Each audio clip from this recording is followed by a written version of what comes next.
Mobile device not found. Ready to pair.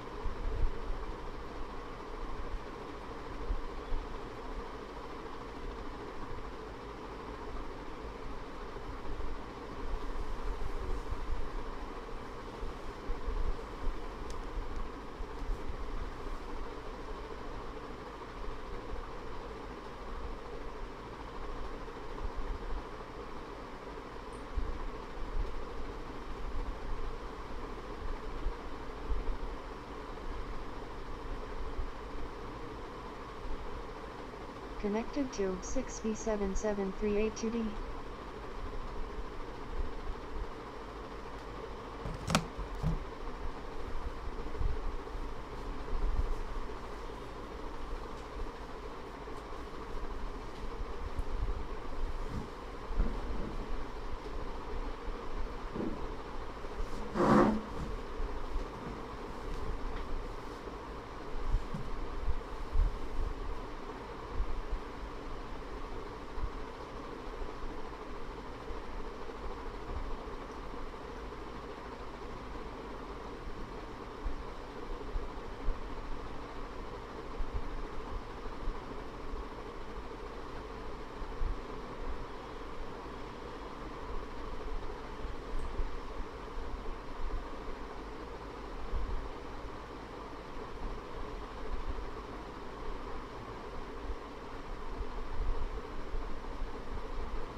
Bhagavarahan Samma Sambuddho Sakato Yena Bhagavata Dhammo Supatipanno Yassa Bhagavato Savaka Sangho Tamayang Bhagavantam Sadhammang Sasangang Ime Sakari Iyatarahan Aropite Abhitu Jayaman Sadhuno Vante Bhagava Suchirapari Nebhutopi Pachima Janata Nukampamanasa Sakari Yugatapanakara Bhute Patiganhatu Amhakam Digaratam Hitaya Sukhaya Arham Samma Sambuddho Bhagava Buddhang Bhagavantang Abhivademi Svakatu Bhagavata Dhammo Dhammang Namasami Supatipanno Bhagavato Savaka Sangho Sanghang Namami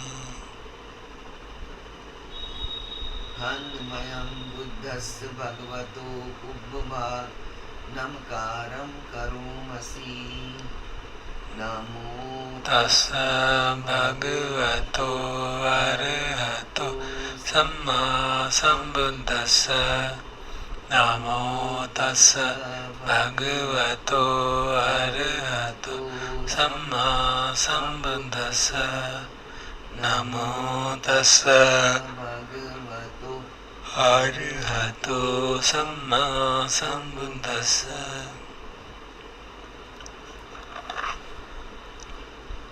Handmayam Buddhanusatinayam Karomasi Tam Kopana Bhagavantang Evam Kalyano Kiti Saddho Abhugato Iti Piso Bhagava Arhan Samma Sambuddho Vidyacharana Sampanno Sugato Lokavidu Anuttaro Purisadam Sarati Satta Deva Manusana Buddho Bhagavati Handmayam Buddha Vigitim Karumasi Buddhavarahanta Varata Diguna Viyuto Suddha Vijnana Karuna Isamagatato Bodhesiyo Sujanatang Kamalam Vasuro Vandamiham Amaranam Sirasa Jinendam Buddhoyo Sabbapaninam Saranam Kevam Uttamam Padamanusattana Vandamitam Sirenam Buddhasasmidasoa Buddho me sami kitsaro Buddhasam yademi sariran jivichanchidam Vandantoham charisami Buddhaseva subodhikam Nati me saranang anya Buddho me saranang varam Etena sajja vajjena Vaddeyam Sattu Sasane Buddham Me Vandamanena Yam Punyam Vasutam Ida Sabbepi Antarayami Mahesum Tassa Tejasa Ayeno Jajitsa Buddhe ko kammam pakatama Tanto Patiganath Vachenta Kalantare Sambaritam Buddhe Handmayam Dhammanusatinayam Karomase Svakhato Bhagavata Dhammo Sanditiko Akaliko Ehipassiko Opanaiko Pachattang Veditabba Vinyohiti Handmayam Dhamma Vigitim Karomase Svakhatadi Gunayo Yogavasena Seyo Yo Magapaka Pariya Tivimoka Beyo Dhammo Puluka Patana Tadadari Vandamya Vandamaham Tamaram Vardhammametam Dhammo Yo Sabbapāninam Saranam Kemamuttamam Dutiyanusatittanam Vandamitam Sirena Dhammo Me Sami Kissaro Dhammasam Niyademi Tarirandivitanchidam Vandantoham Charisami Dhammaseva Sudhammatam Nati Me Saranam Anyam Dhammo Me Saranam Varam Etena Satya Vajjena Vaddeyam Sattu Sasani Dhammam Me Manaya Yam Punyam Vasutam Ida Sabbepi Antarayami Mahesu Tassa Tejasa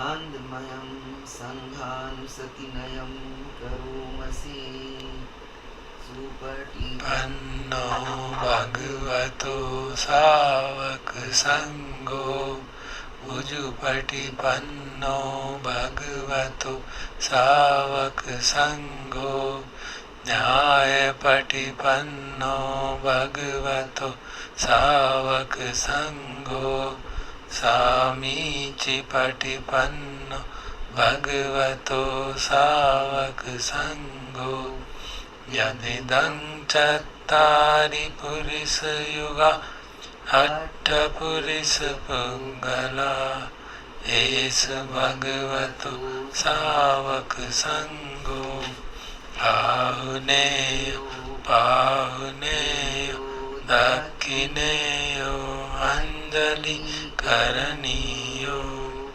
Anuttaram Punyaketa Lokasati Handmayam Sangavigitim Karomase Sadhammajo Supatipatti Gunadiyuto Yo Attavido Ariya Puggala Seto Siladi Dhamma Pavara Sayakaya Chitto Vandamiham Tamariya Ganam Susuddham Sangoyo Sabbapaniya Saranam Kemamuttamam Tatyanusatittana वन्दामि तं शिरेण तङ्गस्मि दासो वा सङ्गो मे सामि किस्सरो सङ्गस्सहं नियादे शरीरं जीवितं चिदं वन्दन्तोऽहं चरिष्यामि सङ्गस्य पटिपन्नतं नत्ति मे शरणम् अन्यः संघो मे शरणं वरम् एतेन सज्जवज्जेन पठ्येयं सत्तु शासने सङ्गं मे वन्दमानेन यं पुण्यं पशुतं हिदा सब्बेऽपि अन्तरायामि माहेशुं तस्य तेजसा संगे को कम्मं पकटम संगो पटिकनाथ कालांतरे समय संगे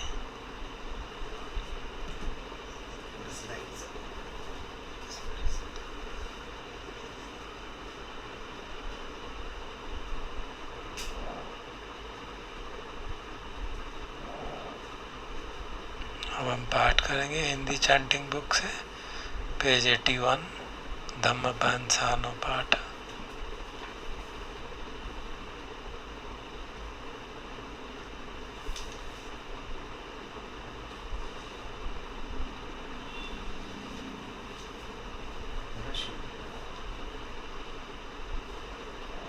धम्मपहंसान पाठो धर्म के अनुसार अथक प्रयास के लिए पाठ। हंदमयम धम्मपहंसान पाठम भणामसे। आए अब हम धर्म में अथक प्रयास के लिए पाठ करें। एवं स्वाखातो भिक्खवे मया धम्मो।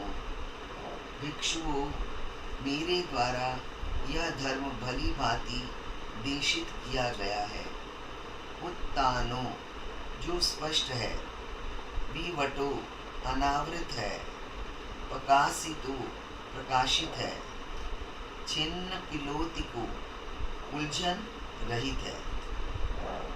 अलमेव श्रद्धा पवचितेन कुलपुत्तेन वीर्यम आरभितुम। श्रद्धा से प्रवर्जित कुलपुत्रों के द्वारा इस प्रकार अथक परिश्रम के लिए उपयुक्त है। कामम तचो च नहारु च अट्ठिका अवश्य सतु। स्वेच्छा से यदि केवल मेरी त्वचा, पेशियां और हड्डियां बच जाएं, शरीरे उपसुसत्तु मंस लोहितम, और मेरे शरीर में यदि मांस और रक्त भी नष्ट हो जाए, यम तम पुरिस थामेन पुरिस वीर्येन पुरिस परकमेन पतब्बम।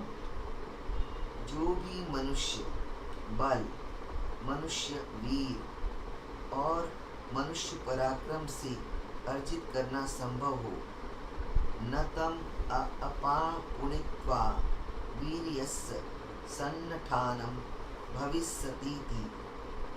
जब तक वह प्राप्त न हो, मेरा परिश्रम समाप्त न हो। दुखम भिक्खवे कुसीतो विहरति। भिक्षुओं, आलसी व्यक्ति दुख में रहता है। वो किन्नो पाप के ही अकुशले ही धम्मे ही, अमंगलकारी और अकुशल मानसिक अवस्थाओं में लिप्त रहता है। महंतंच सदत्तम परिहापेति। और जो महाहितकारी है उसमें लापरवाही करता है।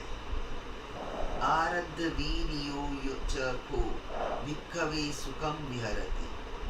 जो अत्यंत उद्योगी है वह सुख से रहता है।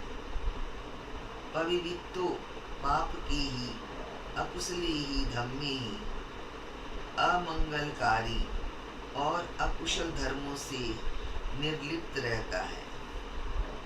महंतंच तदत्थम परिपूरेति, और जो महाहितकारी है उसको प्राप्त करता है। न भिक्खवे हीनेन अगस्सपत्ति होती, भिक्षुओं तुच्छता से सर्वोच्च यानी मुक्ति की प्राप्ति नहीं होती।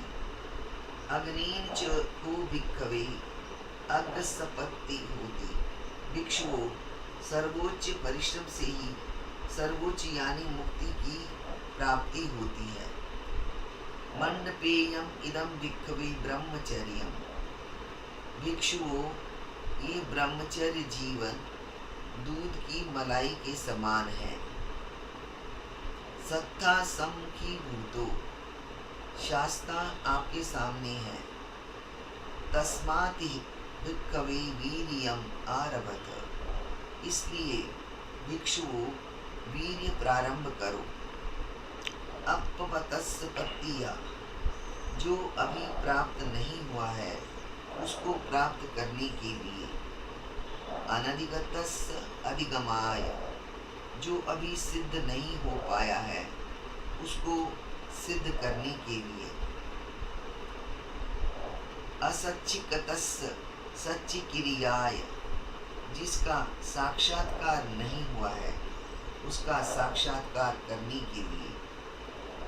एवं नोऽयम् अम्हाकं पवज्जा अवंकता अवन्या भविष्यति, इस प्रकार सोचते हुए ही हमारी प्रवज्जा व्यर्थ नहीं जाएगी। सफला स उदरया, बल्कि ये प्रवज्जा फलकारी और प्रभावकारी होगी।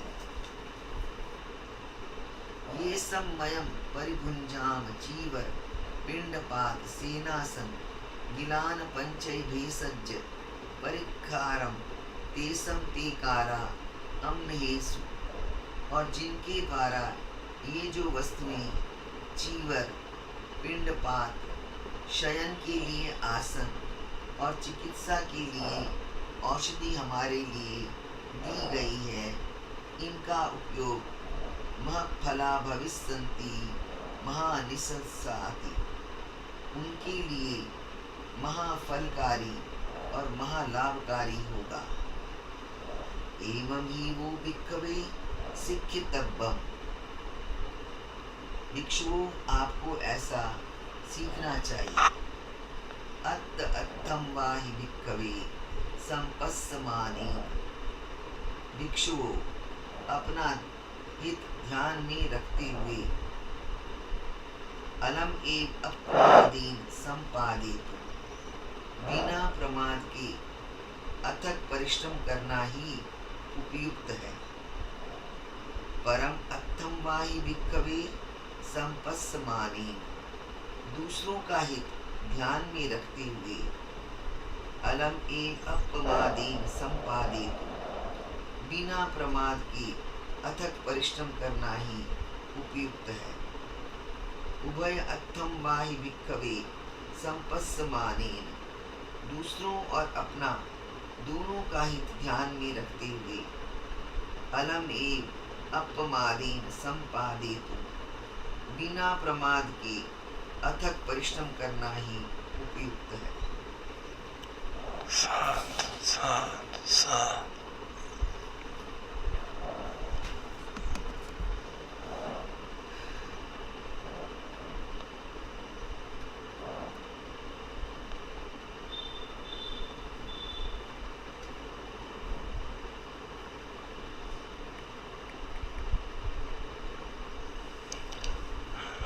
Now listen to the Desana by Ajahn Chah, titled Monastery of Confusion.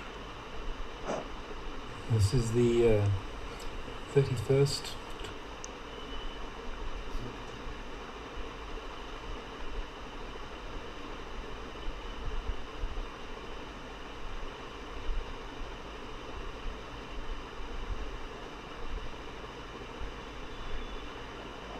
book in this collection, and it's entitled Monastery of Confusion. And it was originally published under the title Free from Doubt, in the book Everything is Teaching Us. So this was translated by Paul Breiter, PX Bhikkhu Varapanyo. And by way of explanation of the title, confusion is one of the words for confusion is Wunwai, and the name of the village where Wat Pah Nanachat is, the International Forest Monastery, is Bungwai. And so Ajahn Chah was very fond of making word plays. So rather than it used to be more often known as Wat Bungwai rather than Wat Pah Nanachat. So everyone would call it Wat Bungwai. So he said he would make this play on words about Wat Bungwai and Wat Wunwai. So, Monastery of Confusion. Staying or going is not important, but our thinking is. So all of you, please work together, cooperate and live in harmony. This should be the legacy you create here at Wat Pah Nanachat, Bungwai, the International Forest Monastery of Bungwai District. Don't let it become Wat Pah Nanachat Wunwai, the International Forest Monastery of Confusion and Trouble. Whoever comes to stay here should be helping create this legacy. The way I see it, the lay people are providing robes, material, alms food, the dwelling place, and medicines in appropriate measure. It's true that they are simple country folk, but they support you out of their faith as best they can. Don't get carried away with your ideas of how you think that they should be, such as, oh, I try to teach these lay people, but they do make me upset. Today's the observance day, and they come to take the precepts, and tomorrow they'll go casting their fishing nets. They'll drink their whiskey. They do these things right out there where anyone can see. Then the next observance day, they come back here again. They'll take the precepts, listen to the Dhamma talk again, and then they go out and put their nets again, kill animals again, and drink again. You can get pretty upset thinking like this.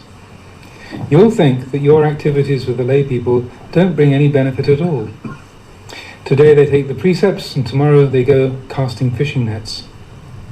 A monk without much wisdom might get discouraged and feel he's failed, thinking his work bears no fruit.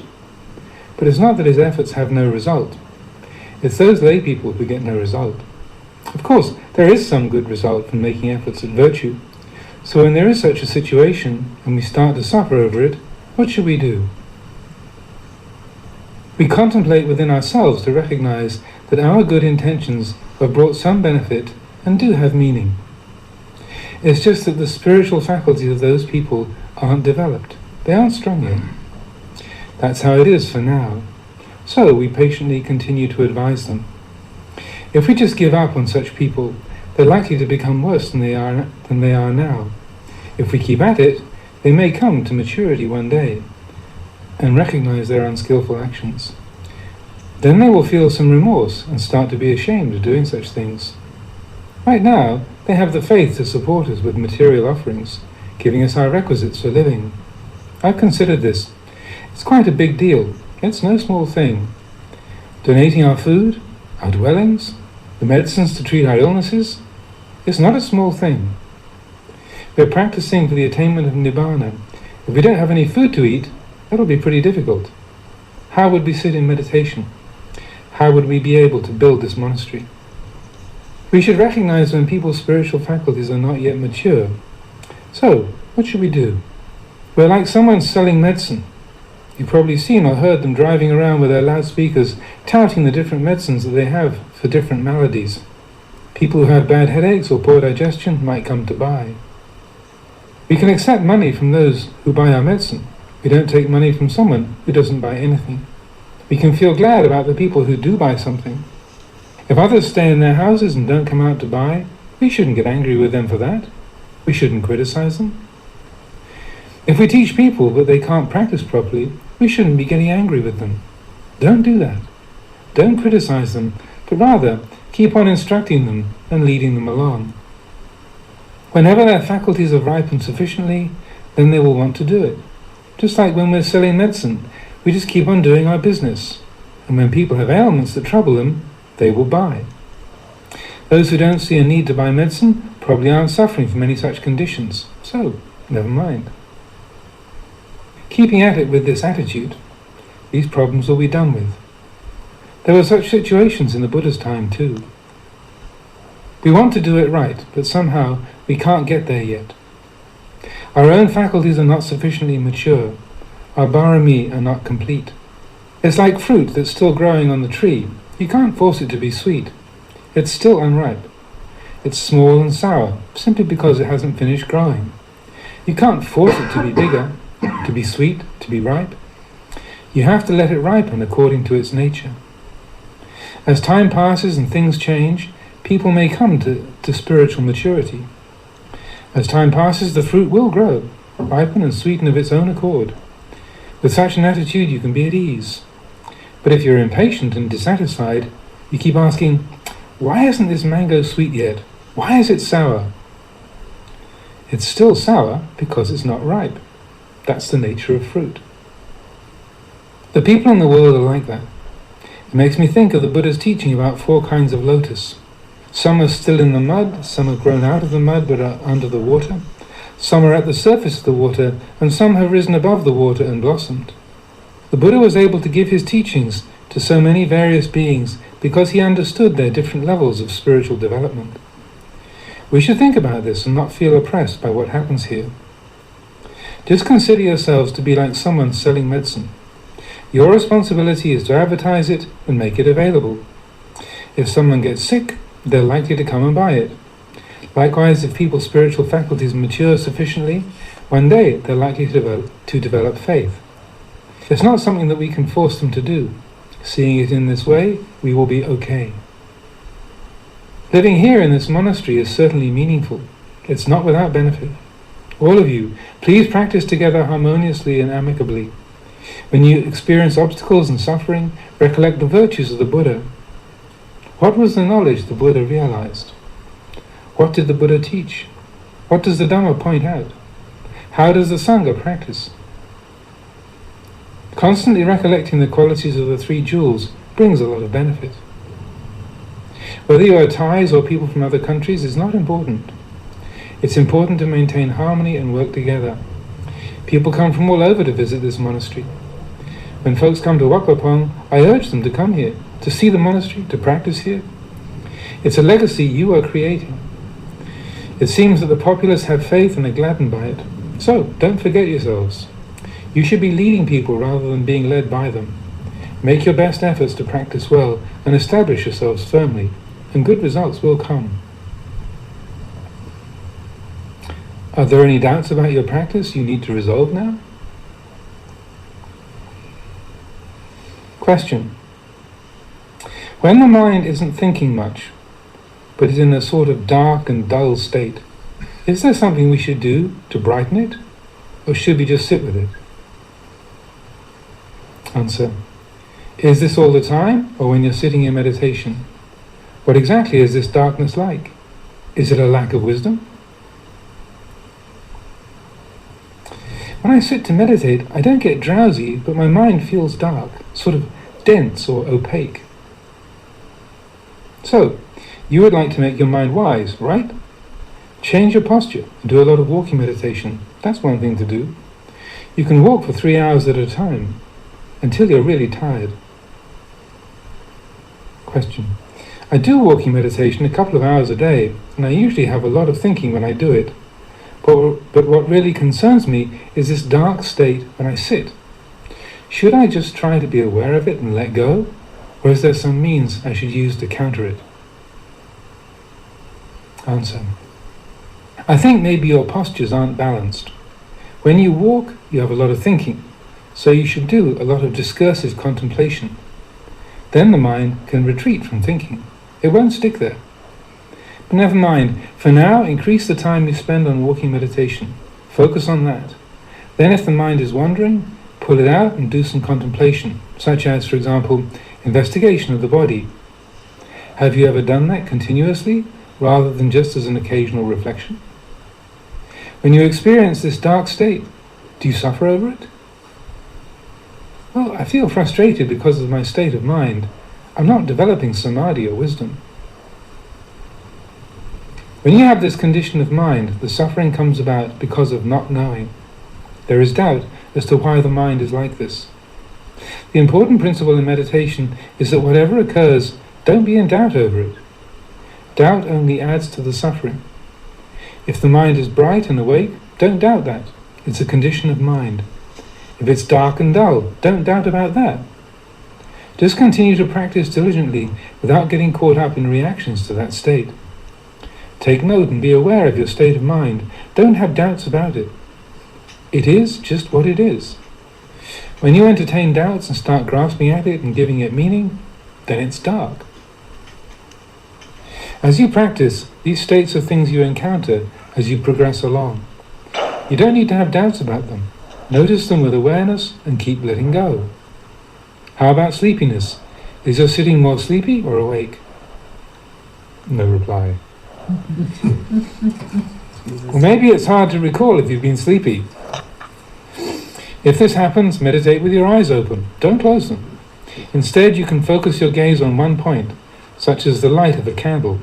Don't close your eyes. This is one way to remove the hindrance of drowsiness. When you're sitting, you can close your eyes from time to time, and if the mind is clear, without drowsiness, you can then continue to sit with your eyes closed. If it's dull and sleepy, open your eyes and focus on the one point. It's similar to kasina meditation, that is, using an external visual object of meditation to develop concentration. Doing this, you can make the mind awake and tranquil. The sleepy mind isn't tranquil. It's obscured by hindrance, and it's in darkness. We should talk about sleep also. You can't simply go without sleep. That's the nature of the body.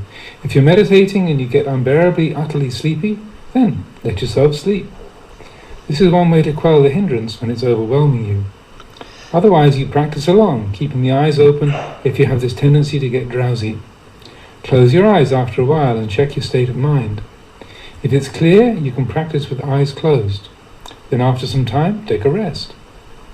Some people are always fighting against sleep. They force themselves not to sleep, and the result is, when they sit, they're always drifting off to sleep and falling over themselves, sitting in an unaware state. Question: can we focus on the tip of the nose? Answer: that's fine, whatever suits you. Whatever you feel comfortable with and helps you fix your mind, focus on that. It's like this. If we get attached to the ideals and take the guidelines that we're given in the instructions too literally, it can be difficult to understand. When doing a standard meditation, such as mindfulness of breathing, first we should make the determination that right now we're going to do this practice, and we're going to make mindfulness of breathing our foundation. We only focus on the breath at 3 points as it passes through the nostrils, the chest and the abdomen. When the air enters, it first passes the nose, then through the chest, and then to the end point of the abdomen. As it leaves the body, the beginning is the abdomen, the middle is the chest, and the end is the nose. We merely note it. This is a way to start controlling the mind, tying awareness to these points at the beginning, middle, and end of the inhalations and exhalations. Before we begin, we should first sit and let the mind relax. It's similar to sewing robes on a treadle sewing machine.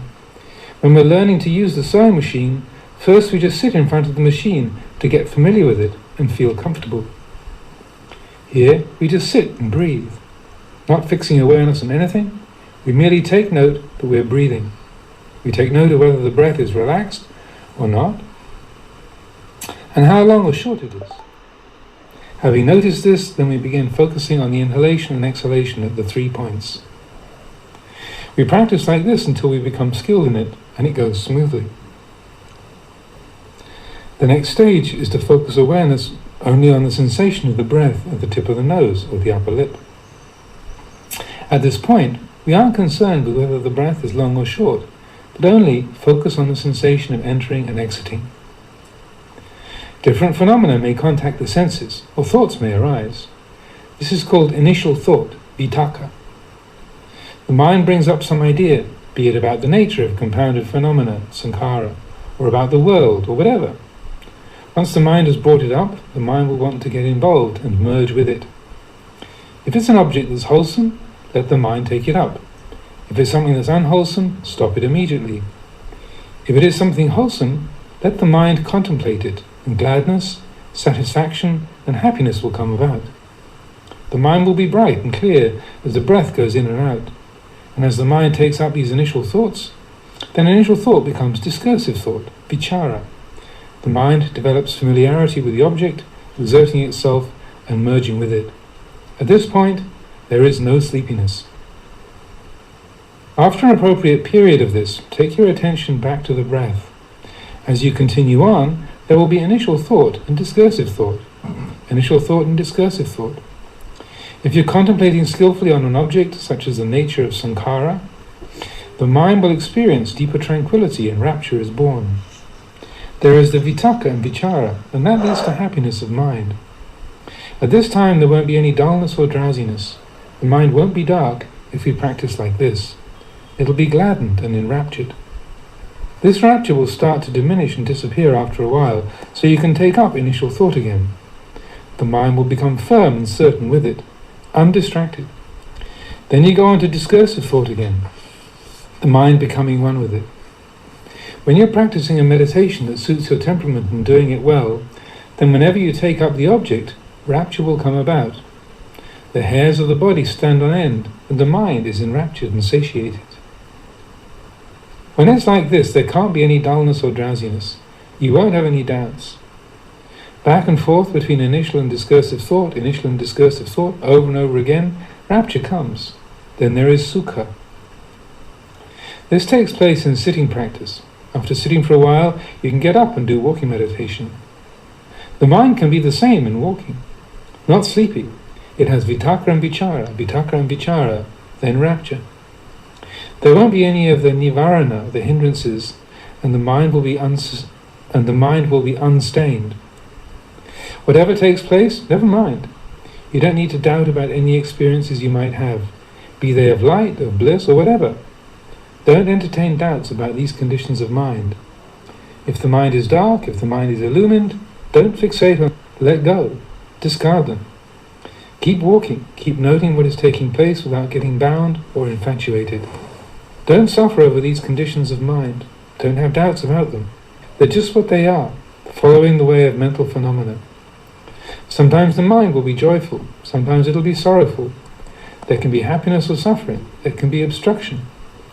Rather than doubting, understand that conditions of mind are like this. Whatever manifests is coming about due to causes ripening. At this moment, this condition is manifesting. That's what you should recognize. Even if the mind is dark, you don't need to get upset about that. If it becomes bright, don't be excessively gladdened by that. Don't have doubts about these conditions of mind, or about your reactions to them. Do your walking meditation until you're really tired. Then sit. When you sit, determine your mind to sit. Don't just play around. If you get sleepy, open your eyes and focus on some object. Walk until the mind separates itself from thoughts and is still. Then sit. If you are clear and awake, you can close your eyes. If you get sleepy again, open your eyes and look at an object. Don't try to do this all day and all night. When you're in need of sleep, let yourself sleep. Just as with our food, once a day we eat. The time comes and we give food to the body. The need for sleep is the same. When the time comes, give yourself some rest. When you've had an appropriate rest, get up. Don't let the mind languish in dullness, but get up and get to work. Start practicing. Do a lot of walking meditation. If you walk slowly and the mind becomes dull, then walk fast. Learn to find the right pace for yourself. Question. Are vitakka and vichara the same? Answer. You're sitting and suddenly the thought of someone pops into your head. That's vitakka, the initial thought. Then you take that idea of the person and start thinking about them in detail. Vitakka picks up the idea, vichara investigates it. For example, we pick up the idea of death and then we start considering it. I will die, others will die, every living being will die. When they die, where will they go? Then stop. Stop and bring it back again. When it gets running like that, stop it again, and then go back to mindfulness of the breath. Sometimes the discursive thought will wander off and not come back, so you have to stop it Keep at it until the mind is bright and clear. If you practice vichara with an object that you are suited to, you may experience the hairs of your body standing on end, tears pouring from your eyes, a state of extreme delight. Many different things occur as rapture comes.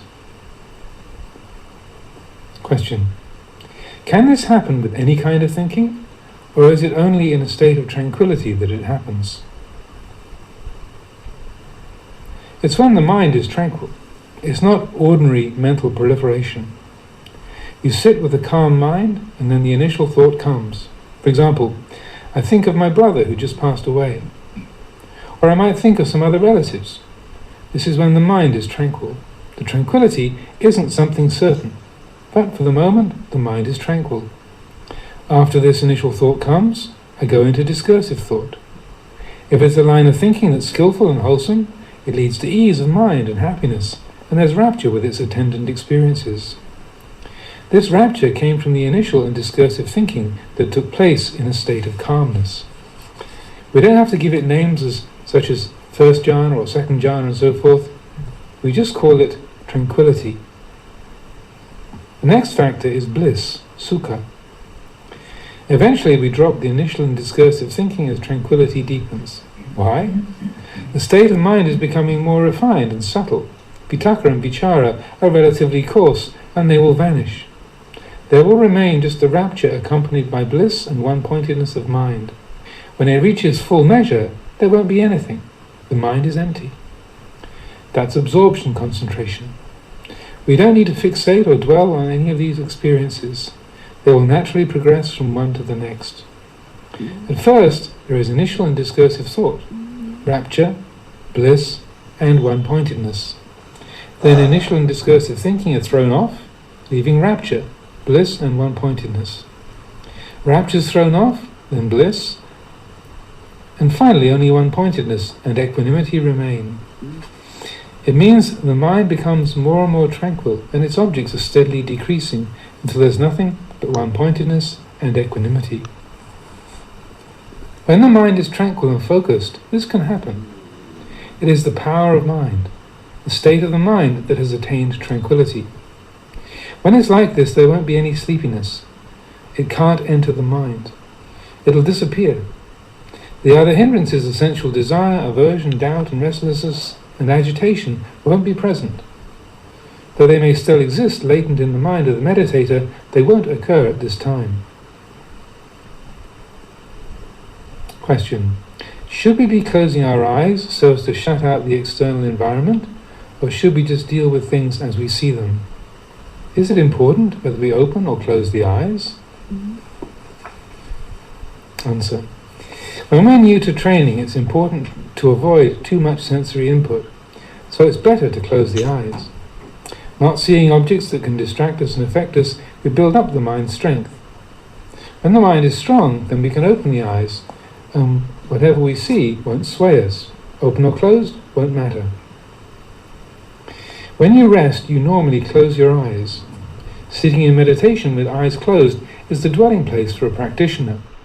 We find enjoyment and rest in it. This is an important basis for us.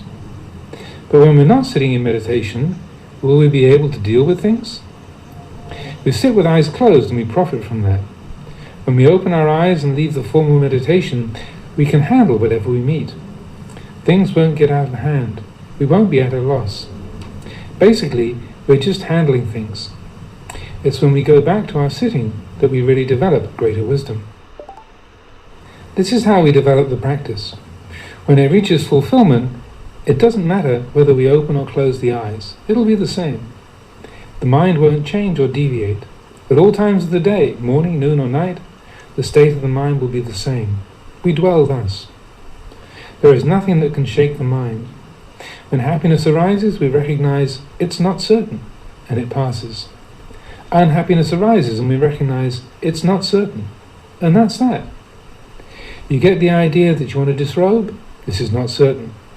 But you think it's certain. Before you wanted to be ordained, and you were so sure about that. Now you're sure you want to disrobe. It's all uncertain, but you don't see it because of your darkness of mind. Your mind is telling you lies.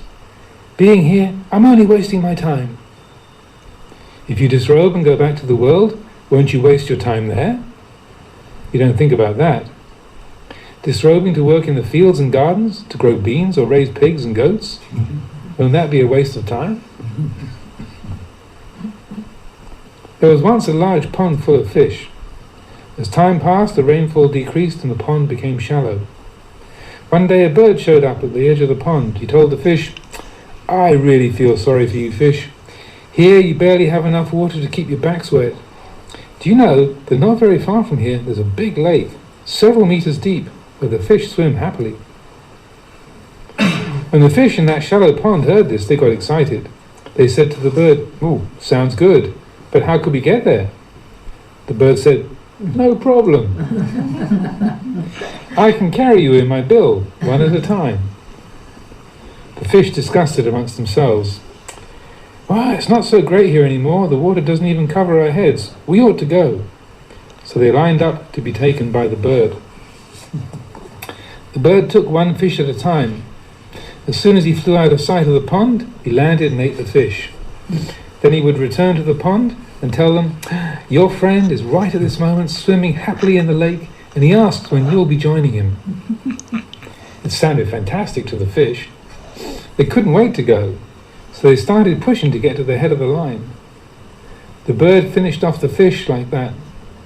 Then he went back to the pond to see if he could find any more. There was only one crab there, so the bird started his sales pitch about the lake. The crab was skeptical. He asked the bird how he could get there. The bird told him he'd carry him in his bill. But the crab had some wisdom. He told the bird, "Let's do it like this. I'll sit on your back with my arms around your neck. If you try any tricks, I'll choke you with my claws." The bird felt frustrated by this, but he gave it a try, thinking he might somehow still get to eat the crab. So the crab got on his back and they took off. The bird flew around looking for a good place to land, but as soon as he tried to descend, the crab started squeezing his throat with his claws. The bird couldn't even cry out. He just made a dry, croaking sound. So in the end, he had to give up and return the crab to the pond. I hope you can have the wisdom of the crab. If you're like those fish, you'll listen to the voices that tell you how wonderful everything will be if you go back to the world. That's an obstacle ordained people meet with. Please be careful about this. Question.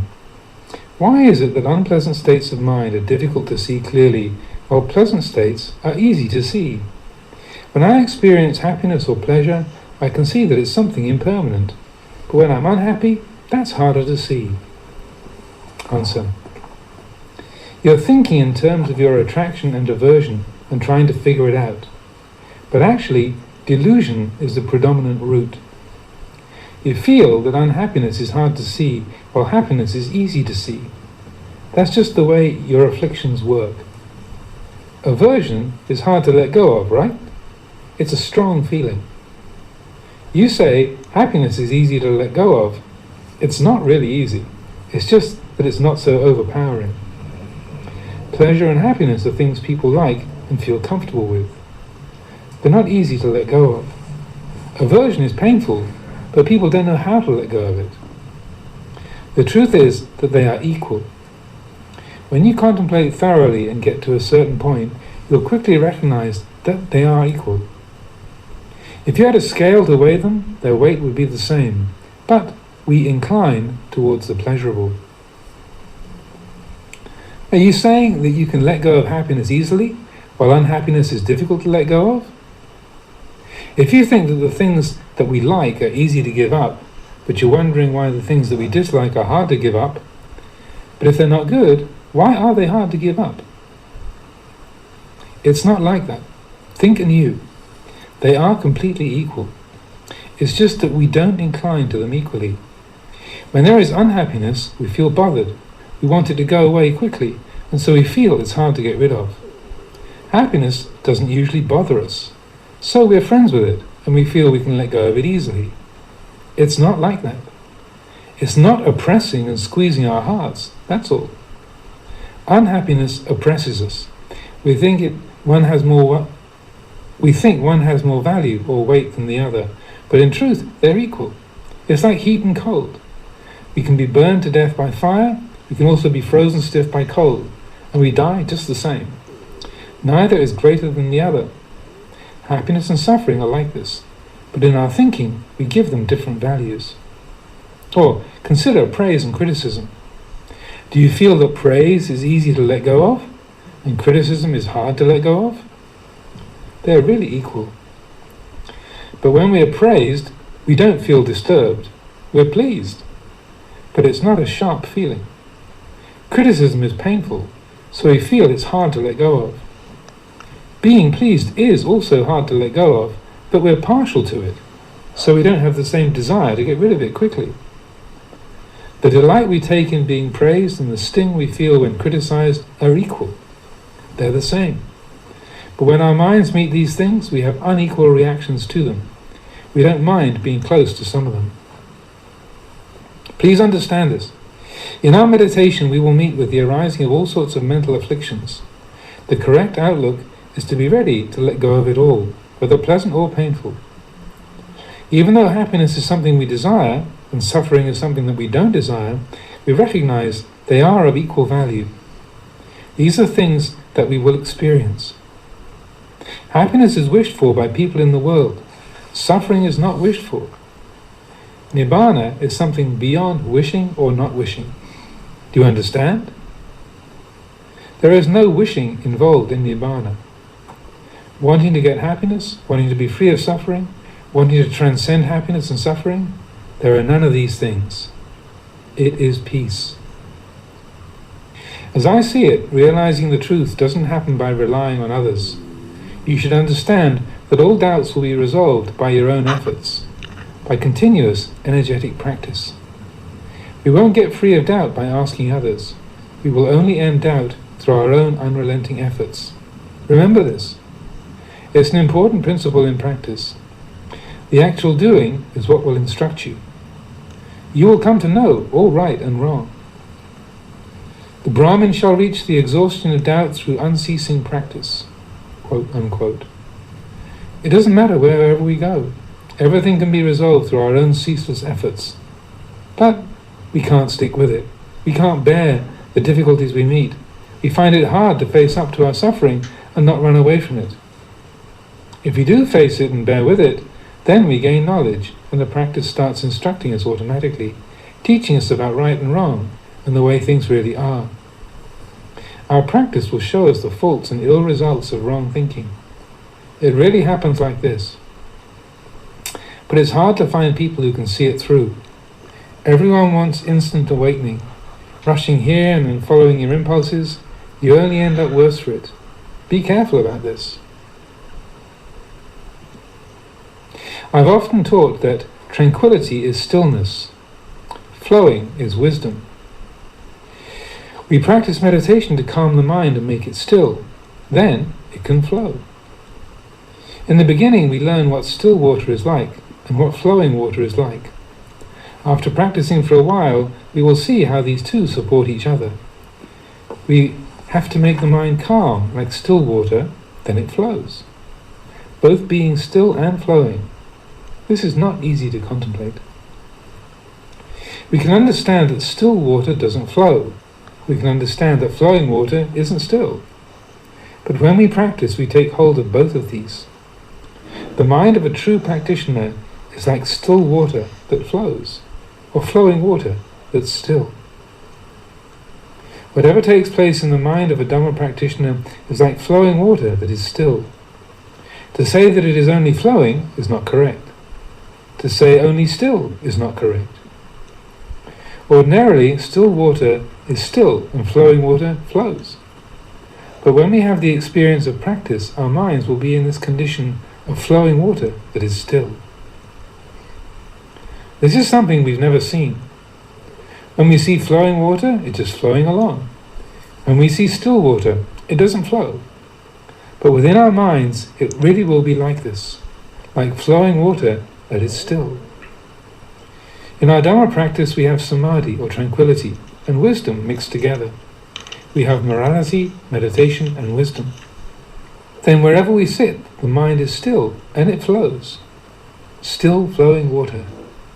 With meditative stability and wisdom, tranquility and insight, it's like this. The Dhamma is like this. If you have reached the Dhamma, then at all times you will have this experience, being tranquil and having wisdom, flowing yet still yet flowing. Whenever this occurs in the mind of one who practices, it's something different and strange. It's different from the ordinary mind that one has known all along. Before, when it was flowing, it flowed. When it was still, it didn't flow, but was only still. The mind can be compared to water in this way. Now it has entered a condition that is like flowing water being still. Whether standing, walking, sitting or lying down, it's like water that flows yet is still. If we make our minds like this, there is both tranquility and wisdom. What is the purpose of tranquility? Why should we have wisdom? They're only for the purpose of freeing ourselves from suffering, nothing else. At present we're suffering, living with dukkha, not understanding dukkha, and therefore holding on to it. But if the mind is, as I've been speaking about, there will be many kinds of knowledge. One will know suffering, know the cause of suffering, know the cessation of suffering, and know the way of practice leading to the end of suffering. These are the Four Noble Truths. They appear of themselves when there is still flowing water. When it's like this, then no matter what we're doing, we will have no heedlessness. The habit of heedlessness will weaken and disappear. Whatever we experience, we won't fall into heedlessness because the mind will naturally hold fast to the practice. It'll be afraid of losing the practice. As we keep on practicing and learning from experience, we will be drinking of the Dhamma more and more, and our faith will keep increasing. For one who practices, it has to be like this. We shouldn't be the kind of person who merely follows the others. If our friends aren't doing the practice, we won't do it either, because we would feel embarrassed. If they stop, we stop. If they do it, we do it.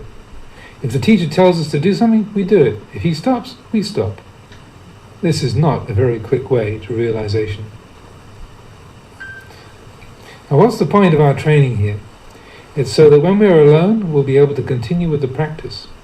So now, while living together here, when there are morning and evening gatherings to practice, we join in and practice with the others. We build up the habit so that the way of practice is internalized in our hearts. Then we will be able to live anywhere and still practice in the same way. It's like having a certificate of guarantee.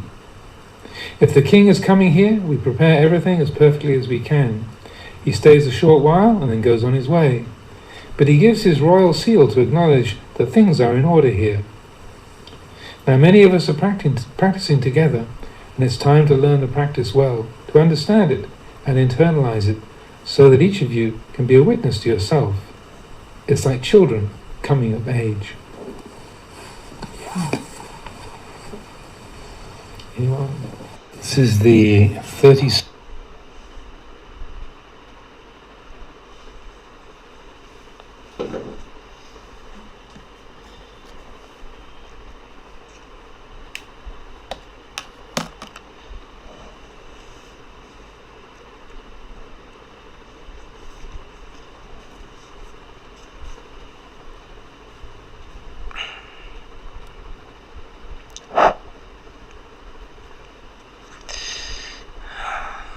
आज की talk का title था monastery of confusion. इसका अनुवाद करते हैं हिंदी में. इस टाइटल के पीछे जो एक शब्दों का पन है वो अजान नंबरों ने समझाया कि जो वाटपा नानाचात इंटरनेशनल मोनेस्ट्री है उस जगह का नाम है बॉनवाई, जो एक जगह है. और थाई लैंग्वेज में एक शब्द है वुनवाई, जिसका मतलब होता है कन्फ्यूजन. तो अजान चाह ने उस पर शब्दों का प्ले किया और कहा कि ये मोनेस्ट्री जो है ये इंटरनेशनल मोनेस्ट्री ऑफ बॉनवाई बननी चाहिए, ना कि इंटरनेशनल मोनेस्ट्री ऑफ बॉनवाई, मतलब इंटरनेशनल मोनेस्ट्री ऑफ कन्फ्यूजन ना बन जाए. तो आप सबको हारमोनी में रहना चाहिए और ले सपोर्टर्स के साथ भी हारमोनी बना के रखनी चाहिए. इस चक्कर में ना रहें कि ले सपोर्टर आते हैं फिर यहाँ पे उपनिषद पे सुनते हैं टॉक्स, शील लेते हैं हर बार, और सुबह घर जाके फिर मछलियाँ पकड़ने बैठ जाते हैं, शराब पीने बैठ जाते हैं। तो अगर ऐसा सोचते रहोगे बार बार तो तुम डिसिल्यूजन हो जाओगे, तुम हताश हो जाओगे, सोचोगे कि तुम्हारी जो मेहनत है वो सारी बेकार हो रही है। तो ऐसा सोचना ठीक नहीं है। हम अपने अच्छे इंटेंशन से कुछ भी काम करेंगे, हमारे लिए उसका फल अच्छा ही होगा, और देर सवेर दूसरे पे भी असर होगा। सब लोग जो गृहस्थ लोग यहाँ पे आपको सपोर्ट कर रहे हैं, वो उनकी स्पिरिचुअल फैकल्टीज इतनी स्ट्रांग नहीं है, लेकिन जब बार बार आपके संपर्क में आएंगे तो स्पिरिचुअल फैकल्टीज बनेंगी, और फिर सचमुच में धर्म का पालन उनके लिए सुगम होगा। हमें ये समझना चाहिए कि जो दान वो देते हैं, भोजन का, दवाई का, जीवन का, रहने का, वो भी कोई छोटी बात नहीं है। अगर ये लोग ये ध्यान न देते तो हम लोग साधना कैसे करते, हम मुक्ति के मार्ग पर कैसे चढ़ते।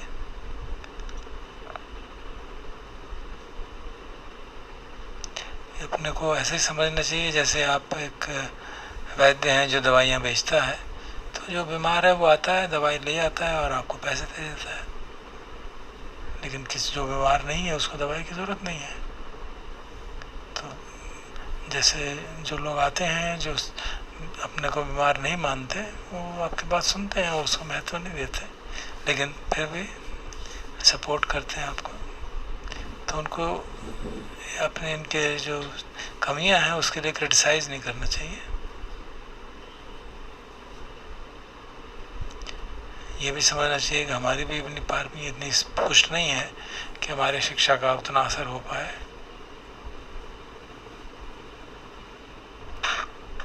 यही परिस्थिति भगवान बुद्ध के समय पे भी थी। ऐसा नहीं था कि सभी लोग जो है भगवान बुद्ध की शिक्षा पे जीवन में उतारते थे। जैसे एक पेड़ पे कच्चा फल होता है तो आप खाएंगे तो खट्टा होता है। आप ये नहीं कह सकते कि ये खट्टा क्यों है, इसको खट्टा नहीं होना चाहिए, और इसको कहेंगे जल्दी जल्दी राइप हो जाए, जल्दी जल्दी पक जाए ताकि मीठा हो जाए। वो अपने नियम के अनुसार, अपने समय के अनुसार ही फल पकेगा और मीठा होगा। हम उसको ज़ोर ज़बरदस्ती से मीठा नहीं कर सकते। जैसे भगवान ने बताया कि 4 तरह के लोग होते हैं। कुछ जब 4 तरह के कमल के फूलों की बात हुई, कुछ जो बिल्कुल पानी में डूबे हुए हैं, कुछ जो पानी की सतह के आसपास हैं, कुछ जो बिल्कुल पानी की सतह पे आ गए हैं, और कुछ जो बिल्कुल पानी की सतह से बाहर आ चुके हैं। तो इसी तरह से जिनकी स्पिरिचुअल फैकल्टीज़ कम है वो बिल्कुल ऐसे हैं जैसे पानी के अंदर डूबे हुए हैं। तो अगर हम अपने को ऐसा समझेंगे कि जैसे हम कोई दवाई बेच रहे हो, तो जिसको चाहिए वो ले जाएगा, जिसको नहीं चाहिए नहीं ले जाएगा, तो फिर मन में एक क्षोभ नहीं जागेगा कि लोग साधना नहीं कर रहे, सीखते हैं और फिर जाके गलत काम करते हैं।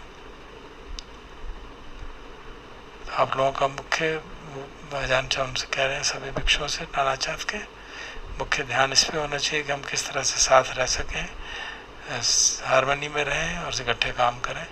इसके लिए भगवान बुद्ध धम्म संघ के गुणों को याद करना बहुत लाभदायक होता है। आपको ये समझना चाहिए कि वाटपा नानाचार्य एक लिगेसी आप क्रिएट कर रहे हैं, और आपको इसलिए बहुत अच्छी तरह से साधना करनी चाहिए ताकि भविष्य के लिए एक बहुत अच्छा उदाहरण बने। और करेंगे तो धीरे धीरे अच्छे उसके परिणाम भी आएंगे ही। अगर आपको किसी को कोई डाउट हो साधना बारे में तो पूछ सकते हैं, ऐसा उन्होंने कहा। तो फिर प्रश्न उत्तर का सत्र हुआ। तो एक भिक्षु कहते हैं कि मेरा मन जो है बड़ा डल और अंधकारमय स्थिति में रहता है, क्या करूं? तो अजान पूछते हैं क्या हमेशा ही ऐसा रहता है? क्योंकि जो डलनेस है वो प्रज्ञा की कमी के कारण अधिकतर आती है। तो हाँ, अधिकतर समय तो जब मैं बैठ के ध्यान करता हूँ तो ऐसा ही रहता है, मन एकदम शिथिल रहता है, कुछ करने का मन नहीं करता। तो अजान चाह ने उत्तर दिया कि तुमको मन को, अपने को विजडम जगानी चाहिए। एक तरीका ये है कि बैठो बहुत ज़्यादा, लगातार 2-3 घंटे चलते रहो। तो उन्होंने कहा कि नहीं, मैं चलता तो हुई हूँ, चलते समय दिक्कत नहीं होती उतनी, उस समय भी बहुत विचार आते हैं लेकिन डल नहीं होता माइंड, लेकिन जब बैठता हूँ तो फिर वही डलनेस आ जाती है, कुछ करने का मन नहीं करता। तो उन्होंने कहा कि जब ऐसी परिस्थिति हो तो डिस्कर्सिव मेडिटेशन करो, मतलब बैठ के चिंतन करो किसी बात का, और अगर चिंतन अच्छे आलम्बन कर लोगे, कोई अच्छी धर्म की बात का इन्वेस्टिगेट करोगे तो उससे प्रसन्नता जागेगी, और वो जो चलते हुए विचार करने की बात थी वो पॉजिटिविटी में कन्वर्ट हो जाएगी। जैसे आप चाहो तो चलते हुए शरीर का इन्वेस्टिगेशन कर सकते हो, केशा लोमा नखा दंता, इस तरह से गंभीरता से इन्वेस्टिगेट कर सकते हो। तो इस तरह से जब डिस्कर्सिव मेडिटेशन करोगे तो माइंड डल नहीं होगा, उसकी एनर्जी उसमें आ जाएगी। तो जब तुम्हें मन में डल स्टेट आती है तो परेशान हो जाते हो, उन्होंने कहा। हाँ, मैं बहुत फ्रस्ट्रेट हो जाता हूँ। तो ये तुमको समझना चाहिए कि चाहे कुछ भी हो, मन डल स्टेट हो कि ब्राइट स्टेट हो, किसी भी परिस्थिति को, जिस भी मन की स्थिति है उसके प्रति फ्रस्ट्रेट होने की कोई आवश्यकता नहीं। यह जो है सो है, जैसा है वैसा है, बस उसको जानो, अवेयरनेस के माध्यम से उसको जानते रहो। फिर जान पूछते हैं कि क्या कुछ नींद आती है तुम्हें, और उन्होंने फिर जवाब नहीं दिया तो कहते हैं अच्छा, अगर नींद आती है तो इसका मतलब आंखें खोल के रहो, किसी रोशनी के ऊपर ध्यान करो। इसी तरह से जैसे कसीना का ध्यान करते हैं कि ऑब्जेक्ट रखते हैं उस पर ध्यान करते हैं, तो नींद ज़्यादा आती है तो कोई ब्राइट ऑब्जेक्ट पे ध्यान करो, तो उससे आंखें खोले रखोगे तो नींद नहीं आएगी। और जब चित्त शांत हो जाए, नींद खत्म हो जाए, तो फिर आंखें बंद करके ध्यान कर लो। नींद से झगड़ा करने की ज़रूरत भी नहीं है। अगर बहुत नींद आ रही है, देखते हैं कोई बाकी जो तरीके हैं उनसे लाभ नहीं हो रहा, तो सो जाओ। तो प्रश्न था क्या हमको नासिका के टिप पे ध्यान करना चाहिए? नहीं, तो उत्तर दिया कहीं पे भी रखो, ध्यान करो जहाँ तुम्हें सूट करता हो। इंस्ट्रक्शंस को लिटरली नहीं लेना चाहिए।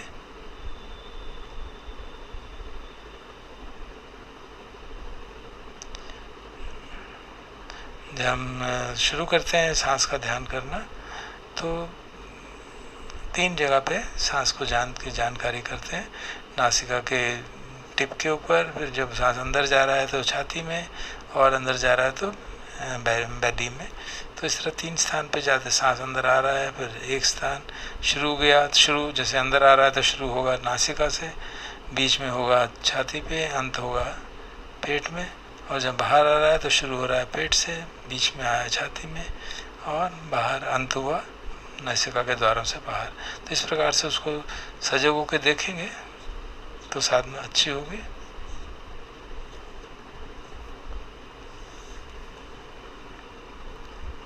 और जब साधना मन शांत हो जाए और भटकना कम हो जाए तो सिर्फ एक नासिका के द्वार पे ही या नासिका के टिप पे ही ध्यान मन को वहाँ टिका के रख सकते हैं।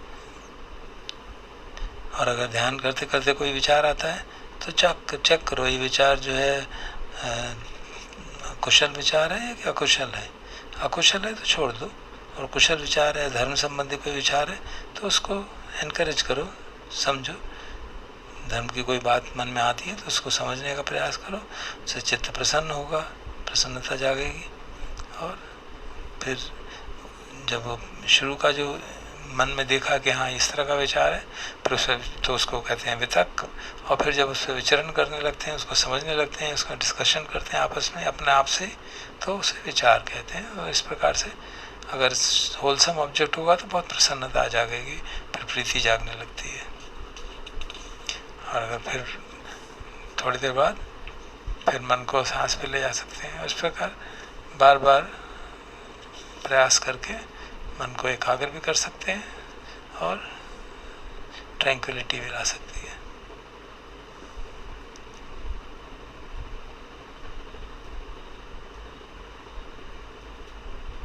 वॉकिंग मेडिटेशन करते समय भी ऐसा किया जा सकता है।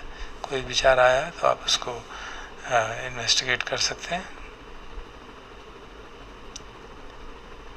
जो नेगेटिव स्टेट्स ऑफ माइंड है उसके बारे में चिंता मत करो इतना, उसको चिपक के मत रहो उसके बारे में, चाहे वो नेगेटिव हो चाहे ब्राइट हो, कोई फ़र्क नहीं पड़ता, वो जब आती हैं जाती हैं, वो है जो है सो है, उसको हमको महत्व नहीं देना चाहिए। ये महत्वपूर्ण बात हमको सीखनी चाहिए कि परिस्थितियों के कारण कभी मन प्रसन्न होता है, कभी उदास होता है, कोई फ़र्क नहीं पड़ता, दोनों एक ही समान मानने चाहिए। और वॉकिंग मेडिटेशन खूब करो, उससे लाभ होगा। इतना करोगे जब थक जाओ और फिर जाके बैठना अच्छा लगेगा। भोजन और नींद को एक ही जैसा व्यवहार करना चाहिए, उतना ही खाना चाहिए जितना आवश्यक हो, और जितना आवश्यक है वो ज़रूर खाना चाहिए, नहीं कि उसको भी नहीं खाएंगे। तो जब समय हो, अप्रोप्रिएट टाइम हो तो भोजन करना चाहिए, अप्रोप्रिएट टाइम है तो आराम करना चाहिए। और अगर फिर भी मन डल रहता है वॉकिंग में भी, तो तेज चलो। तो प्रश्न था ये वितर्क विचार एक ही जैसे हैं क्या? तो उत्तर दिया उन्होंने, जो इनिशियल थॉट जागता है उसको वितर्क कहते हैं, और जब उसको विचरण करते हैं उसके ऊपर तो विचार हो जाता है। जैसे मान लीजिए आपको मृत्यु का विचार जागा तो आप मरणानुस्मृति कर सकते हैं, तो वो इन्वेस्टिगेशन जो है विचार होगा। अब ये बहुत महत्वपूर्ण है कि ऐसा ऑब्जेक्ट चुनना चाहिए जो आपके लिए सूटेबल हो, क्योंकि अगर सूटेबल नहीं होगा तो उससे बेचैनी बढ़ेगी, तो लाभ नहीं होगा। सूटेबल का मतलब कि जिसका चिंतन करके मन में प्रसन्नता जागे।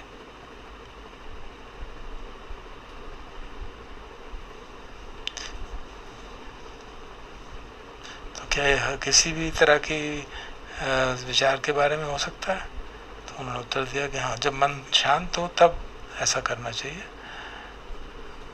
जैसे उन्होंने अपना बताया कि अभी कुछ दिन पहले मेरे पिता का देहांत हो गया था, तो मैं उस पर विचार करता रहा। और जब विचरण करते, ठीक से विचार करते हैं, धम्मानुकूल विचार करते हैं, तो प्रसन्नता जागती है, वीर्य जागता है और प्रीति जागती है। तो उसको इनाम देने की ज़रूरत नहीं है कि ये वाला ध्यान है कि वो वाला ध्यान है। बस ये है कि उस स्थिति में वितर्क भी है, विचार भी है, प्रीति भी है, सुख भी है, एकाग्रता भी है। और धीरे धीरे और ध्यान करते हैं तो वितर्क विचार छूट जाते हैं, फिर प्रीति सुख एकाग्रता रहते हैं, और आगे ध्यान करते हैं तो प्रीति भी छूट जाती है, फिर सुख और एकाग्रता रहते हैं। तो चौथा ध्यान कहा जाता है सामान्य भाषा में। ऐसी स्थिति में कोई भी निवरण नहीं आएगा। इसका मतलब नहीं कि निवरण जड़ से खत्म हो गए, लेकिन वो सप्रेस हो जाते हैं। तो एक प्रश्न था कि जब हम बाहर की चीज़ों को देखते हैं तो मन भटकता है, तो क्या हम आंखें बंद ही रखें? कहा कि साधना करते समय, जब खास तौर पे शुरू का पीरियड है, जब सीख रहे हैं, तो मन स्ट्रांग नहीं है तो आंखें बंद करके ध्यान करना चाहिए। जब मन काफ़ी स्ट्रांग हो जाए, बहुत प्रैक्टिस हो जाए, तो आप आंखें खोल के भी ध्यान कर सकते हैं। आफ्टर ऑल हम बैठ के ध्यान करेंगे, फॉर्मल सिटिंग से उठेंगे तो तब चलेंगे, तो आंखें खोल के चलेंगे, बात काम करेंगे। तो उस स्थिति में भी हमारी सजगता बनी रहनी चाहिए, और तभी हमारा चित्त जो है असंपकम्पियो, चित्त हिलता नहीं है, ऐसा हो जाता है। कभी अगर इस तरह का विचार नहीं लगा, मुझे तो डिस्टर्ब हो जाना चाहिए, क्या यहाँ मैं अपना समय बर्बाद कर रहा हूँ यहाँ, तो उस तरह विचार को भी समझो कि ये भी अनित्य है, अविश्वसनीय है। मन जो है हमको झूठ बोलता रहता है, वो कह रहा है कि यहाँ पे तुम टाइम वेस्ट कर रहे हो, लेकिन अगर मैं यहाँ से छोड़ के घर जाऊँगा और फिर अपने खेत में काम करूँगा और पशुओं और से उलझना पड़ेगा, तो क्या वो समय का सदुपयोग होगा? तो उसको समझने की ज़रूरत है।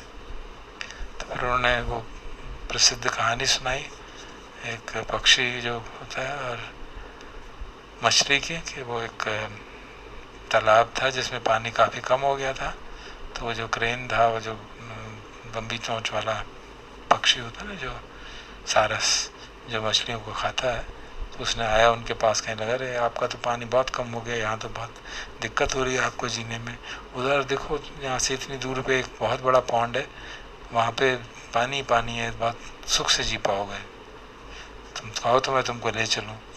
तो मछलियों ने आपस में विमर्श किया, तो उनको लगा हाँ ठीक ही कह रहा है, अगर यहाँ पानी तो कम हो ही रहा है, चलो चलते हैं, ले जाएगा तो अच्छा ही है।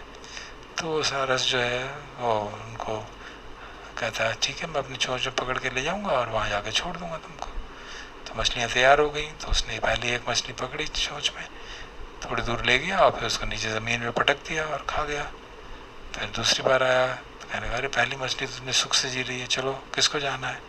तो एक एक करके सारी मछलियों को लेता चला गया और आखिर में एक केकड़ा रह गया। केकड़े को थोड़ा डाउट हुआ इसके ऊपर, उसमें थोड़ी समझदारी थी, तो उसने कहा कि मैं चोंच में नहीं जाऊंगा, मैं तुम्हारी पीठ पे बैठता हूँ और अपने जो मेरी टेंटेकल्स हैं, जो मेरे वो हैं हाथ हैं, आठ हाथ होते हैं ना, उनको मैं आपकी गर्दन के ऊपर पकड़ के रखूँगा कि अगर तुम कुछ गड़बड़ करोगे तो मैं गर्दन दबा दूँगा।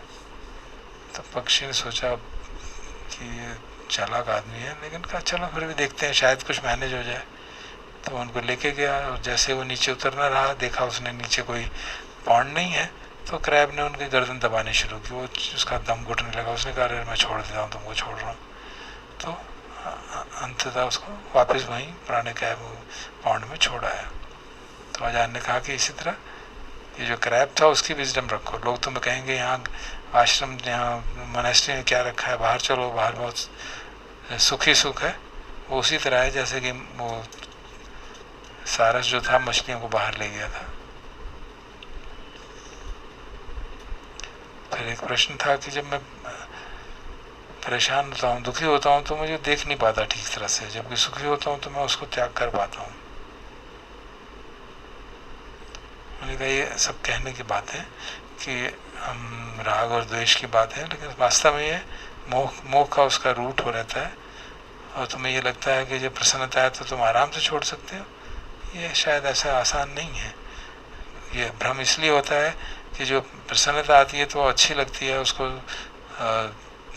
हम छोड़ना भी नहीं चाहते, फिर भी थोड़ा बहुत छोड़ दिया तो हमको लगता है हमने बहुत कुछ कर दिया। और जो दुखद परिस्थिति है, कष्टदायक होती है, उसको हम चाहते नहीं हैं और वो छूटती नहीं है, क्योंकि हम उसको उससे द्वेष करते हैं। तो वास्तव में सुख और दुख दोनों बराबर समझने चाहिए। और हम क्योंकि दोनों को बराबर नहीं मानते, इस कारण से भ्रम होने लगता है। जो सुख आता है उसको हम पसंद करते हैं, दुख आता है उसको पसंद नहीं करते। गर्मी लगती है तो समझते हैं कि हम उसमें जल जाएंगे, ठंड लगती है तो समझ जाएंगे फ्रीज हो जाएंगे। कोई प्रशंसा करता है तो समझते हैं बहुत अच्छा लगता है, कोई क्रिटिसाइज करता है तो बहुत बुरा लगता है। तो हमको समझना चाहिए कि ये सारे जो लोक धर्म है सब एक जैसे ही हैं। मान की स्थितियाँ जो उठती हैं और चली जाती हैं, उनमें किसी को ज़्यादा महत्व देना है, किसी को कम महत्व देना, कोई मतलब नहीं है।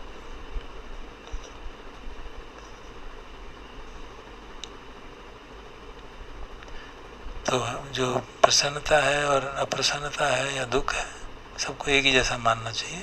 हाँ, जो निर्वाण है वो परम शांति है, वो न प्रसन्नता और अप्रसन्नता दोनों से ऊपर उठ के है, तो उसका अपना अलग अनुभव होता है।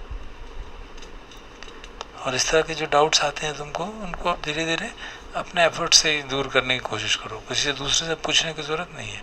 अगर तुम सजग रहना सीख जाओगे तो अपने आप ही अपने पे विश्वास बढ़ने लगेगा, पता चलने लगेगा कि किस कारण से ये डाउट जाग रहे हैं। मुख्य बात यह है कि हमारे में शांति हो, पेशेंस हो, कि जो दिक्कत आ रही है, खासतौर पर जब दुख का अनुभव होता है तो उस समय पर पेशेंस नहीं रहती और हम बेचैन हो जाते हैं। अगर हम पेशेंस रखें तो अपने आप दुख के कारण मालूम पड़ जाता है और फिर उसको चार अरे सत्यों के हिसाब से उसका बहान कर सकता हो जाता है।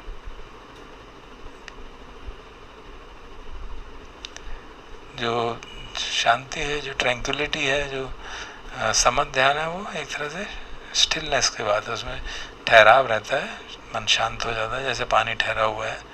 और जो प्रज्ञा की बात है वो फ्लोइंग वाटर की तरह है, क्योंकि उसमें सारे संसार से इंटरेक्ट करना है और उस हिसाब से काम करना है।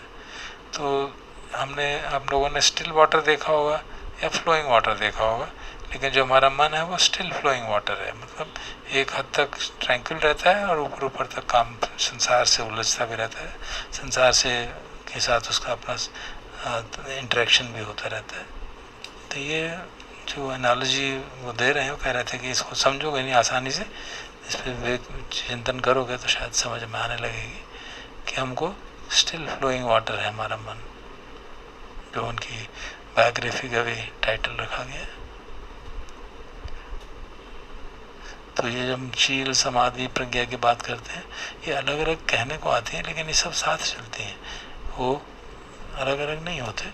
और हर पॉस्चर में जब बैठे हों, खड़े हों, चल रहे हों, लेटे हों, हर पॉस्चर में सजग रहेंगे तो हमारी प्रज्ञा बढ़ती चली जाती है। एक और बात महत्वपूर्ण है कि प्रमाद नहीं करना है, जो भी करना है उसमें सजग रह के काम करना है। और चार आर्य सत्यों के माध्यम से जो भी परेशानी आ रही है उसको समझ के, उसका जो कारण है उसको जान के, कारण का प्रहान करके, उसको त्याग करके मुक्ति के मार्ग में आगे बढ़ना है। कभी इस चक्कर में मत रहो कि दूसरे लोग क्या कर रहे हैं वैसे ही मैं करूँगा, हमारे मित्र साधना नहीं कर रहे तो मैं भी नहीं करूँगा, मित्र साधना कर रहे हैं तो मैं भी करूँगा, ये उचित नहीं है। हम सब इकट्ठे रह रहे हैं, कुछ समय इकट्ठे बैठ के सुबह शाम ध्यान करते हैं, लेकिन बाकी समय हमको अपने आप तय करना चाहिए कि क्या करना है।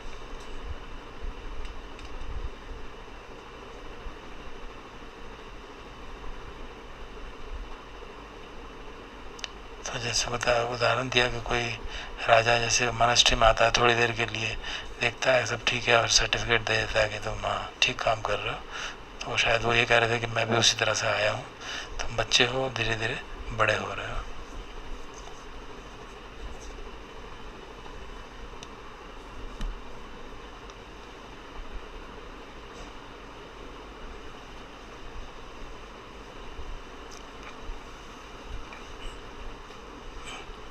समय लंबा हो गया। अब उपेक्षा ब्रह्म विहार का ध्यान करना है, थोड़ा समय हमको आगे ले जाना होगा।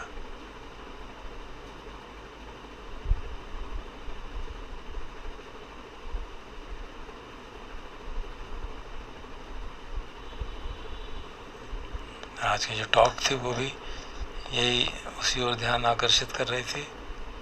Happiness, suffering same thing, praise, blame same, dark state of mind, bright state of mind equal. तो वही बात उपेक्षा भावना की।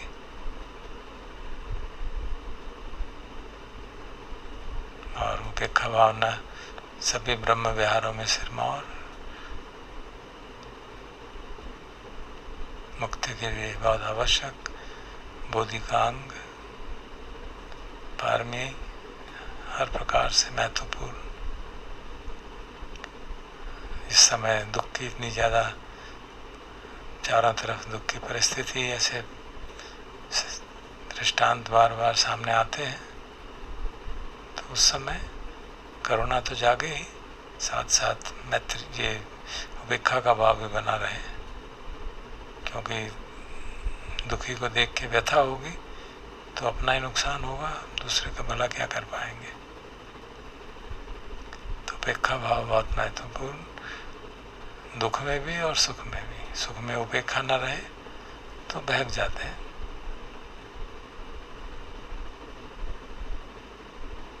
तो उपेक्षा का जो डेफिनेशन भगवान ने दिया, पुट्टस्य लोक धम्मे चित्तं यस्य न कंपति, जैसे अजान चा के प्रवचन में भी हमने सुना। तो इस उपेक्षा भाव को, परिस्थितियों को याद करके जब हमने उपेक्षा भाव मेंटेन कर पाए हों, और इस समय परिस्थितियों को याद करके जहाँ उपेक्षा भावना की आवश्यकता है, तो मन ही मन हम खुद उपेक्षा भावना का अभ्यास करते हैं और ये सद्भावना करते हैं, शुभेच्छा करते हैं कि सभी लोग उपेक्षा भावना में, चाहे वो सुखी हो चाहे दुखी हो, किसी भी रूप में हो, किसी भी लोक में हो, सभी लोग उपेक्षा भावना में स्थापित हों। और उसके लिए आवश्यक हरिय सच्चान अवेच्च पश्यति, हरे सत्यों को ठीक से समझें, जैसे अजान चा ने भी समझाया।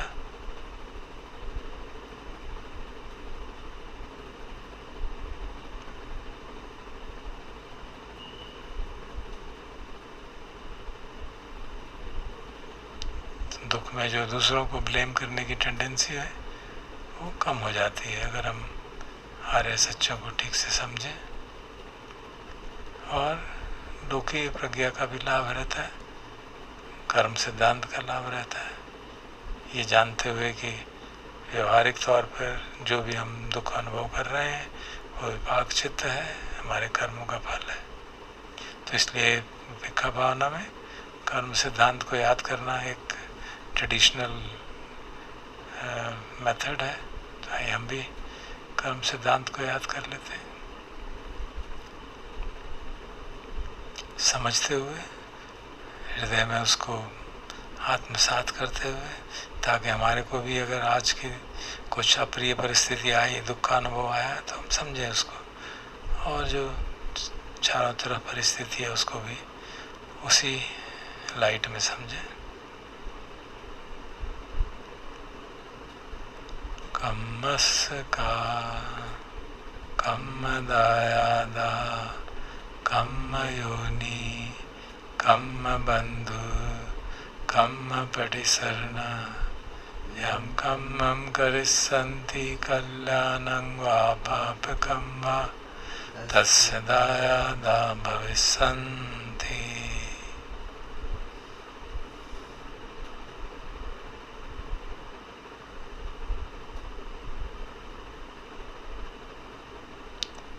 अब इन करुणा के भावों से सभी दिशाओं को व्याप्त करते हैं। थोड़ी देर शांत बैठ के करुणा का प्रभाव अपने शरीर पे होने देते हैं, उपेक्षा भावना का।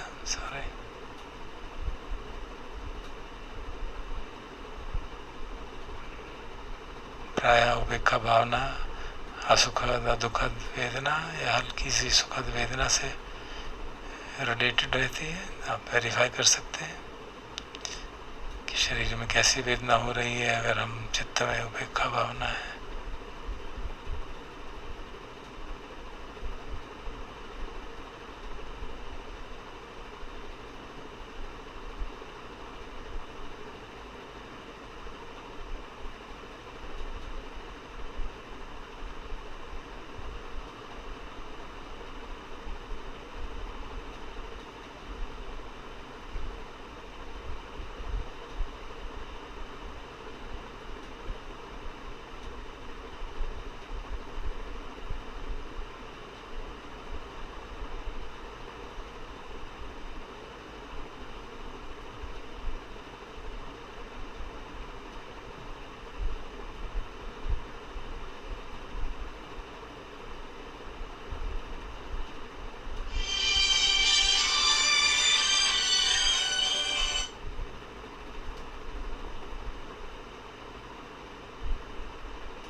उपेक्षा सहगतेन चेतसा एकं दिशं परित्वा विहरति। तो एक दिशा में एक दिशा को उपेक्षा भावना की चित्त से व्याप्त करते हैं, अर्थात उस दिशा में रहने वाले सभी जिनको हम जानते हैं उन लोगों को और अनजान लोगों को भी, जो सुख में है दुख में है, ये शुभकामना कि सभी उपेक्षा भावना में स्थापित हो, सुख दुख के बंधन से लोग धर्म से ऊपर उठ पाए, उपेक्षा की शांति का अनुभव कर पाए।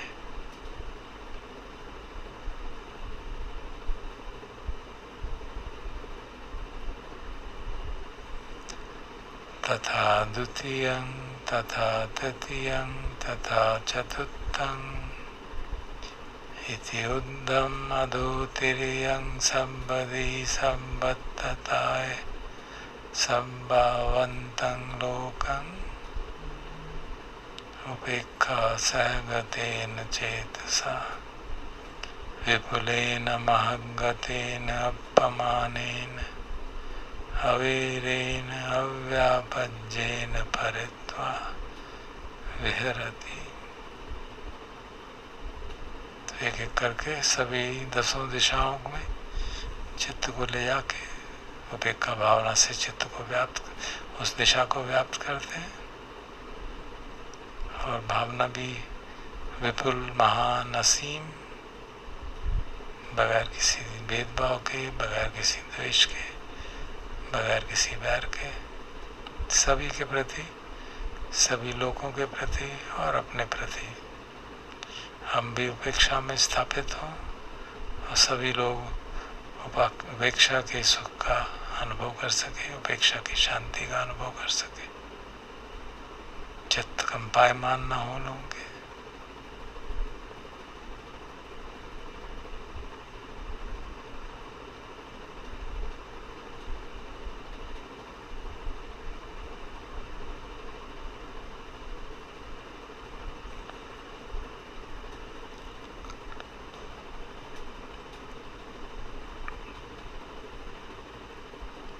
इस समय अधिकतर लोग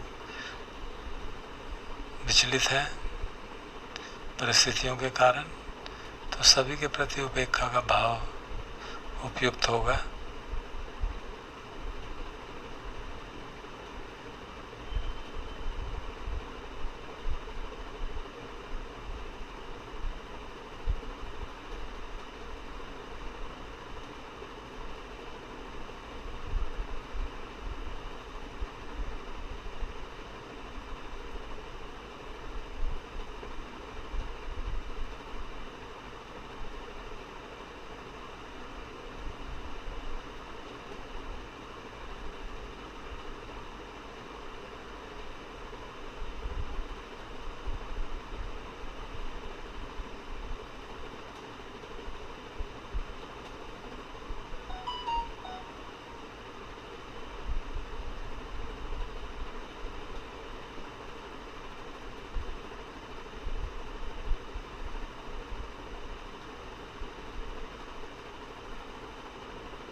सबे सत्ता सुखी होन्तु, सबे होन्तु चकेमिनो, सबे भद्राणि पश्यन्तु, मा किञ्चित् पापमागमः, मा किञ्चित् दुःखमागमः,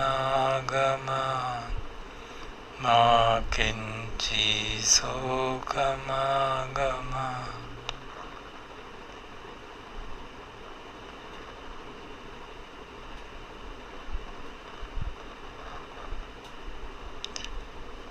भवतु सर्वमङ्गलं, रक्षन्तु सर्वदेवता, सर्वबुद्धानुभावेन, सदा शुद्धि भवन्तु ते। भवतु सर्वमङ्गलं, रक्षन्तु सर्वदेवता, सर्वधर्मानुभावेन, सदा शुद्धि भवन्तु ते।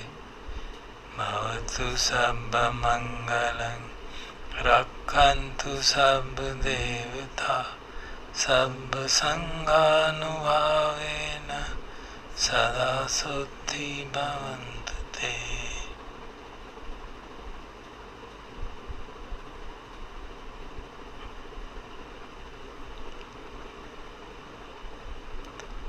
अरहं सम्मा सम्बुद्धो भगवा बुद्धं भगवन्तं अभिवादि।